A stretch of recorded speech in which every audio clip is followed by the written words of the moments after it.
Assalamualaikum warahmatullahi wabarakatuh. Sobat Zakat dimanapun Anda berada, semoga Allah menyayangi kita semua dan memberikan rahmat kepada saya maupun Anda. Amin amin ya robbal alamin. Air yang menggenang, tidak bergerak sama sekali. Lama-kelamaan air itu akan berubah warna, jadi lebih keruh. Dan kalau dibiarkan lebih lama lagi, maka air itu akan berubah secara aroma. Dia akan lebih bau. Bahkan kalau lebih lama lagi, ini bisa jadi sarang bagi jentik nyamuk, bakteri, bahkan kuman-kuman. Ini adalah sebuah bencana.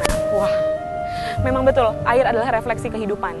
Begitu air tidak bergerak, dia akan cenderung menjadi bencana, menjadi penyakit. Dan tapi lihat, ketika air bergerak, bayangkan sungai-sungai di desa-desa yang masih jernih airnya. Ketika air tersebut mengalir, ada pergerakan, maka air itu akan terasa lebih segar, bahkan bisa sampai diminum, jadi kebaikan. Ini seperti ciri-ciri kehidupan kita.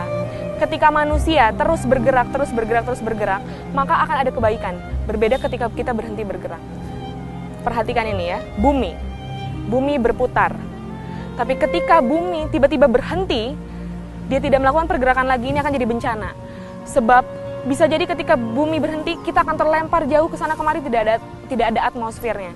Atau mungkin ketika tawaf, kita lagi berjalan tawaf, lalu tiba-tiba ada beberapa saf yang berhenti mendadak.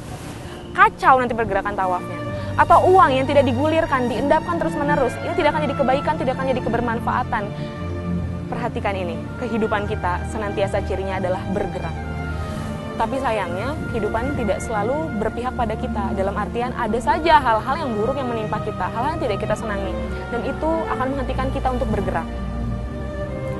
Padahal sesungguhnya, yang harus kita lakukan ketika situasi tidak memungkinkan kita untuk terus bergerak adalah terus saja bergerak. Karena itulah hakikat kehidupan.